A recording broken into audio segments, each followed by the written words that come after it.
God's prophets in general history. Who is John the Baptist in general history? Our first step will be to correct religious history and place it in the correct time, since religious history does not exist in archaeology, and therefore has no time or place. The Gospel of Luke says that Christ registered his name in the youth registry during the reign of Caesar Augustus of Rome. This law was issued before 33 BC. Luke 2:120 Niv. In those days Caesar Augustus issued a decree that a census should be taken of the entire Roman world. This was the first census that took place while Quirinius was governor of Syria, and everyone went to their own town to register. Plutarch, the Roman historian, talks about Antony, Cleopatra's husband, in general history. Cleopatra and her son will be the backbone of the subject, or the sunlight that will open all doors and secrets. Cleopatra of Egypt is Virgin Mary, and her son Caesarion is Christ. Meaning of the name Caesarion refers to an abnormally born child. Currently, Caesarean sections are referred to by this term in medicine. Plutarch, he had been received into the palace by Cleopatra,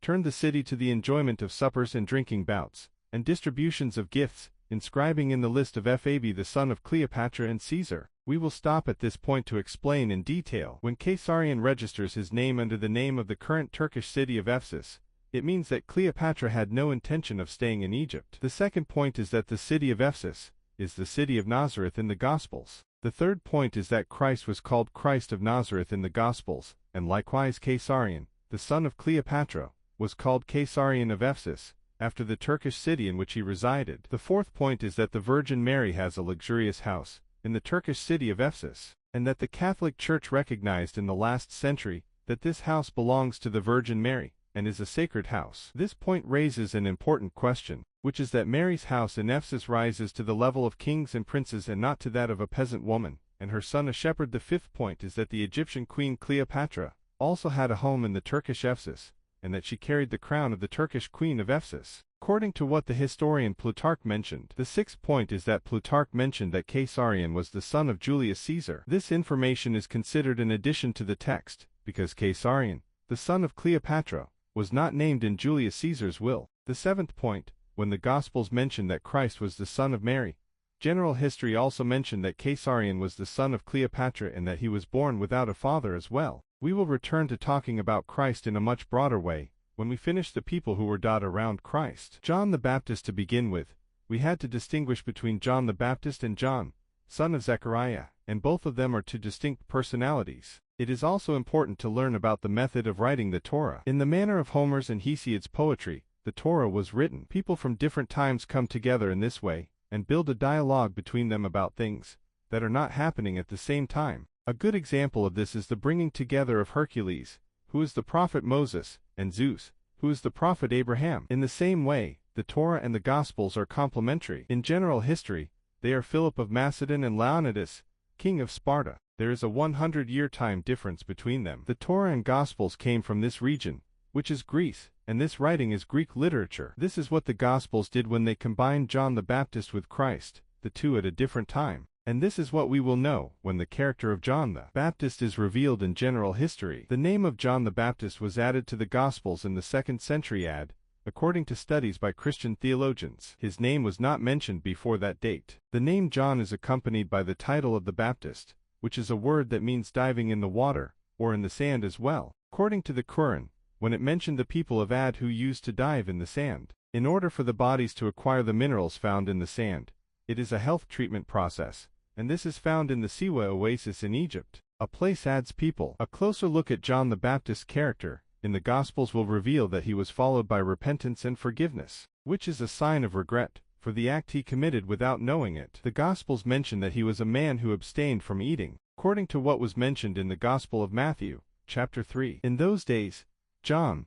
the Baptist came and preached in the wilderness of Judea, 2 saying, Repent, for the kingdom of heaven is at hand. 3 For this is he who was spoken of by the prophet Isaiah, saying, The voice of one crying in the wilderness, Prepare the way of the Lord, make his path straight. For and this John's clothing was made of camel's hair, and he had a leather girdle around his waist. His food was locusts and wild honey. Matthew mentions a meeting between Jesus and John in a place designated for baptism in Jordan. Here I will clarify what Jordan means in the Torah and Gospels. The Jordan of the Gospels is not the same as the Jordan of today. In the last century, it has only become a modern country. The Jordan mentioned in the Torah and Gospels is Asia Minor. Keep this in mind when you cross over to Asia Minor. From Europe to Asia, you will remember that it is a crossing point when entering the Holy Land, which is crossing the Bosphorus Strait. The final point here is the killing of John the Baptist and his beheading by order of Herod, who was king of part of the Jewish lands. All that is required of us is to focus on the story of the beheading of John the Baptist, during a dancing celebration in which Herod,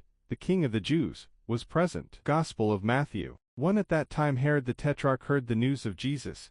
Then he said to his servants, "This is John the Baptist, who has risen from the dead, and for this reason the powers act upon it." 3:4 Herod had seized John, and bound him, and cast him into prison for the sake of Herodias his brother Philip's wife, for because John was saying to him, "It is not lawful for you to have it." 5 And when he wanted to kill him, he was afraid of the people, because he was like a prophet to them. 6 Then when Herod's birthday came, Herodias' daughter danced in the midst and pleased Herod. 7 Then he promised with an oath that he would give her whatever she asked. 8 And since she had been instructed by her mother, she said, "Give me here on a platter the head of John the Baptist." 9 Then the king was distressed, but for the sake of the oaths, and of those who reclined with him, he commanded it to be given. 10 So he sent and beheaded John in the prison. 11 Then his head was brought on a platter and given to the girl, and she brought it to her mother. According to the description of the Gospel, John the Baptist is a man who was poor in food and clothing. He is the person who asks for repentance and forgiveness and baptizes himself in water for forgiveness. He is the person who met Christ at the place of baptism in the Jordan,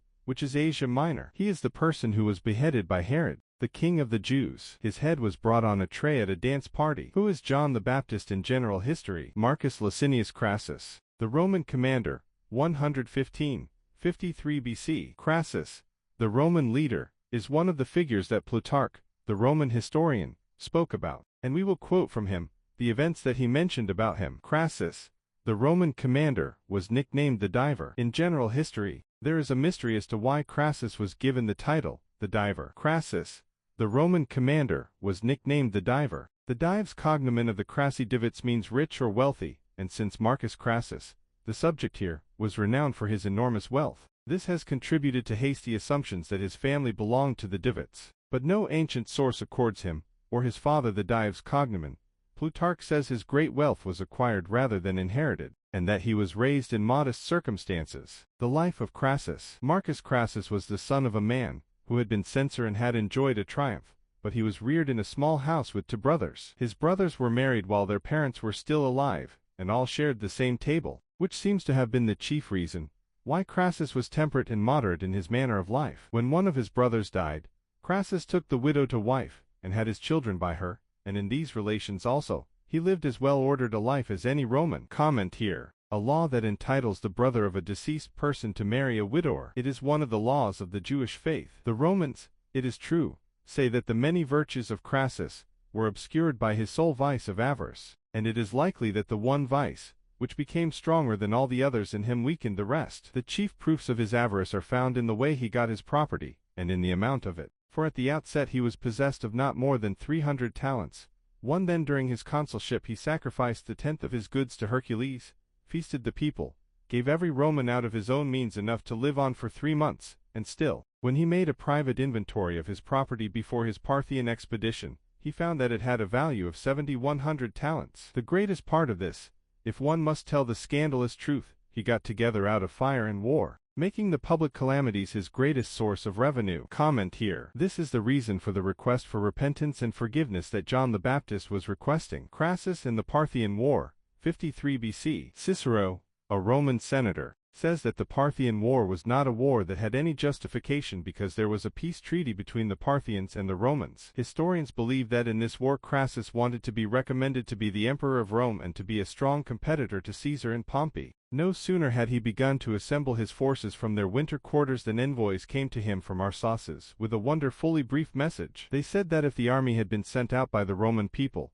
it meant war without truce and without treaty, but if it was against the wishes of his country, as they were informed, and for his own private gain that Crassus had come up in arms against the Parthians and occupied their territory, then Arsaces would act with moderation, would take pity on the old age of Crassus, and release to the Romans the men whom he had under watch and ward rather than watching over him. To this Crassus boastfully replied that he would give his answer in Seleucia, whereupon the eldest of the envoys, Vagises, burst out laughing, and said, pointing to the palm of his upturned hand, "O Crassus, hair will grow there before thou shalt see Seleucia." A comment on the mention of the name of Herod, king of the Jews. To clarify this point, the homeland of the Jews is in Greater Syria, which includes present-day Syria, Turkey, and Iraq. When the name Syria is mentioned in history before the 2nd century AD, it means that it is Greater Syria, or the Seleucid state. Josephus, the Jewish historian, mentioned in his book that his country is located in Greater Syria, that is, Anatolia, Turkey, and that Thrace, which is located on the Black Sea, is a neighboring country to them. So, Crassus, the Roman leader, was within the Jewish state, the religious name for the Jews, but their name in general history would be the Ionians. We continue with Plutarch the historian. The embassy, accordingly, rode away to King Herodes to tell him there must be war. But from the cities of Mesopotamia, in which the Romans had garrisons, certain men made their escape at great hazard, and brought tidings of serious import. They had been eyewitnesses both of the numbers of the enemy and of their mode of warfare, when they attacked their cities, and, as is usual, they exaggerated all the terrors of their report. When the men pursued, they declared, there was no escaping them, and when they fled, there was no taking them, and strange missiles are the precursors of their appearance, which pierce through every obstacle before one sees who sent them, and as for the armor of their mail-clad horsemen, some of it is made to force its way through everything, and some of it to give way to nothing. When the soldiers heard this, their courage ebbed away, for they had been fully persuaded that the Parthians were not different at all from the Armenians or even the Cappadocians, whom Lucullus had robbed and plundered till he was weary of it, and they had thought that the most difficult part of the war would be the long journey, and the pursuit of men who would not come to close quarters. But now, contrary to their hopes, they were led to expect a struggle and great peril. Therefore some of the officers thought that Crassus ought to call a halt and reconsider the whole undertaking. Among these was Cassius, 30 the quaestor. The seers, also, quietly let it become known that the omens for Crassus, which came from their sacrifices, were always bad and inauspicious. But Crassus paid no heed to them, nor to those who advised anything else except to press forward. Now this was all false, for Herodes had promptly divided his forces into 2 parts and was himself devastating Armenia to punish Artavists, while he dispatched Surenna to meet the Romans. And this was not because he despised them, as some say, for he could not consistently disdain Crassus as an antagonist, a man who was foremost of the Romans, and waged war on Artavists, attacking and taking the villages of Armenia. On the contrary, it seems that he was in great fear of the danger which threatened, and therefore held himself in reserve and watched closely the coming event, while he sent Surenna forward to make trial of the enemy in battle and to distract them. Nor was Surenna an ordinary man at all, but in wealth, birth, and consideration, he stood next the king, while in valor and ability, he was the foremost Parthian of his time. Besides having no equal in stature and personal beauty, he used to travel on private business, with a baggage train of 1,000 camels, and was followed by 200 wagons for his concubines, while 1,000 mail-clad horsemen, and a still greater number of light-armed cavalry served as his escort, and had altogether, as horsemen, vassals, and slaves, no fewer than 10,000 men. Moreover, he enjoyed the ancient and hereditary privilege of being first to set the crown upon the head of the Parthian king, and when this very Herodes was driven out of Parthia, he restored him to his throne, and captured for him Seleucia the Great, having been the first to mount its walls, and having routed with his own hand his opponents. And though at this time he was not yet 30 years of age, he had the highest reputation for prudence and sagacity, and it was especially by means of these qualities that he also brought Crassus to ruin, who, at first by reason of his boldness and conceit, and then in consequence of his fears and calamities, was an easy victim of deceits. The end of the war, the Persians and Arabs betrayed the Romans, and now Surenna, observing that his Parthians were already less impetuous in their attacks, and that if night should come on and the Romans should reach the hills, it would be altogether impossible to capture them, brought a stratagem to bear on Crassus. Some of his Roman captives were first released, who, while in his camp, had heard the barbarians saying to one another, as they had been ordered to do, that the king did not wish the war between him and the Romans to be waged relentlessly, but preferred to regain their friendship by doing them the favor of treating Crassus kindly. Then the barbarians ceased fighting,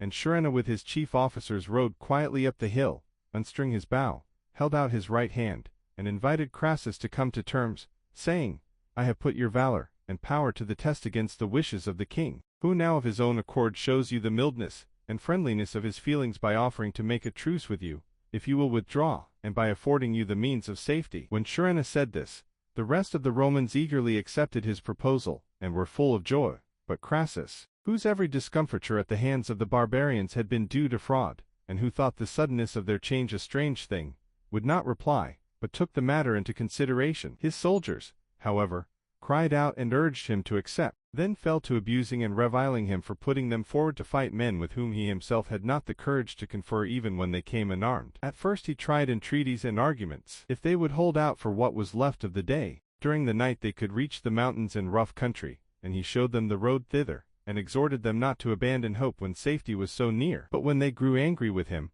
and clashed their arms together, and threatened him, then he was terrified and began to go towards Sharenna. As he went, however, he turned and said, Octavius and Petronius and ye other Roman commanders here present, ye see that I go because I must, and ye are eyewitnesses of the shameful violence I suffer, but tell the world, if ye get safely home, that Crassus perished because he was deceived by his enemies, and not because he was delivered up to them by his countrymen. Octavius, however, and those about him, did not remain, but went down from the hill with Crassus. The lictors, who were following him, Crassus drove back. The first of the barbarians to meet him were 2 half-breed Greeks, who leapt from their horses, and made obeisance to him.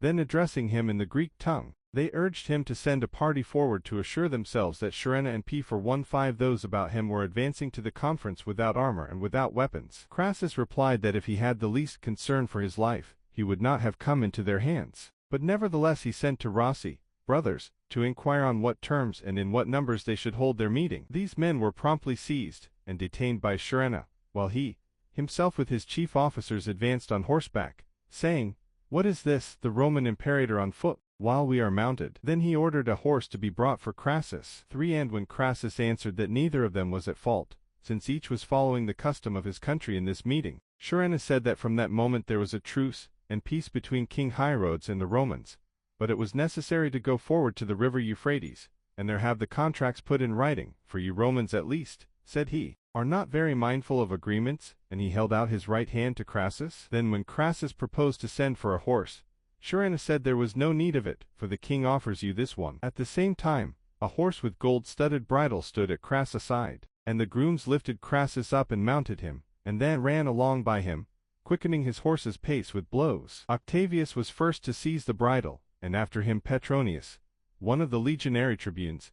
Then the rest of the Romans in the party surrounded the horse, trying to stop him, and dragging away those who crowded in upon Crassus on either side. Scuffling followed, and a tumult, then blows. Octavius drew his sword and slew the groom of one of the barbarians, but another smote Octavius down from behind. Petronius had no offensive weapons, but when he was struck on the breastplate, leapt down from his horse unwounded. Crassus was killed by a Parthian named Polyxothers. Crassus was beheaded and his head was brought to Herod, king of the Jews, during a celebration of his son's marriage to the sister of the Armenian king. Some, however, say that it was not this man, but another, who killed Crassus, and that this man cut off the head and right hand of Crassus, as he lay upon the ground. These details, however, are matters of conjecture rather than of knowledge, for of the Romans who were present there, and fighting about Crassus, some were slain, and others fled back to the hill. Thither the Parthians came and said that as for Crassus, he had met with his deserts, but that Sharenna ordered the rest of the Romans to come down without fear. Thereupon some of them went down and delivered themselves up, but the rest scattered during the night, and of these a very few made their escape. The rest of them were hunted down by the Arabs, captured, and cut to pieces. In the whole campaign, 20,000 are said to have been killed, and 10,000 to have been taken alive. Sharenna now took the head and hand of Crassus and sent them to Hierodes in Armenia, but he himself sent word by messengers to Seleucia that he was bringing Crassus there alive, and prepared a laughable sort of procession, which he insultingly called a triumph. That one of his captives, who bore the greatest likeness to Crassus, Caius Pothinus, put on a woman's royal robe, and under instructions to answer to the name of Crassus and the title of imperator, when so addressed, was conducted along on horseback. Before him rode trumpeters and a few lictors borne on camels. From the fasces of the lictors' purses were suspended, and to their axes were fastened Roman heads newly cut off. Behind these followed courtesans of Seleucia, musicians, who sang many scurrilous and ridiculous songs about the effeminacy and cowardice of Crassus, and these things were for all to see. While this was going on, it happened that Hierodes was at last reconciled with Artavis the Armenian, and agreed to receive the latter's sister as wife for his son Pacorus, and there were reciprocal banquets and drinking bouts, at which many Greek compositions were introduced. For Hirodes was well acquainted both with the Greek language and literature, and Artavis actually composed tragedies, and wrote orations and histories, some of which are preserved. Now when the head of Crassus was brought to the king's door, the tables had been removed, and a tragic actor, Jason by name, of Tralles, was singing that part of the Bacchae of Euripides, where Agave is about to appear. 38 While he was receiving his applause, Silaces stood at the door of the banqueting hall, and after a low obeisance, cast the head of Crassus into the center of the company. The Parthians lifted it up with clapping of hands and shouts of joy, and at the king's bidding his servants gave Silaces a seat at the banquet. Then Jason handed his costume of Pentheus to one of the chorus, seized the head of Crassus, and assuming the role of the frenzied Agave, sang these verses through as if inspired. We bring from the mountain a tendril fresh cut to the palace, a wonderful prey. This delighted everybody, but when the following dialogue with the chorus was chanted, Chorus: Who slew him? Agave. Mine is the honor. Palmixothers, who happened to be one of the banqueters, sprang up and laid hold of the head, feeling that it was more appropriate for him to say this than for Jason. The king was delighted, and bestowed on Palmixothers the customary gifts, while to Jason he gave a talent. With such a farce as this, the expedition of Crassus is said to have closed, just like a tragedy. However, worthy punishment overtook both Hirodes for his cruelty, and Surenna for his treachery, for not long after this Hirodes became jealous of the reputation of Surenna, and put him to death, and after Hirodes had lost his son Pacorus, who was defeated in battle by the Romans, and had fallen into a disease which resulted in dropsy, his son Phraates plotted against his life, and gave him aconite, and when the disease absorbed the poison so that it was thrown off with it, and the patient thereby relieved, Phraates took the shortest path and strangled his father. The story of Crassus, or John the Baptist, ends with his beheading, and explains the text of the Gospels in which it says that John rose from the dead and let him bring troops. The mention of troops here means that it was a war, and that he was not a priest. The rest of the topic of John the Baptist, such as the place of baptism and some things related to John the Baptist that are connected to Christ, I will mention when talking about Christ. Hesham Taher.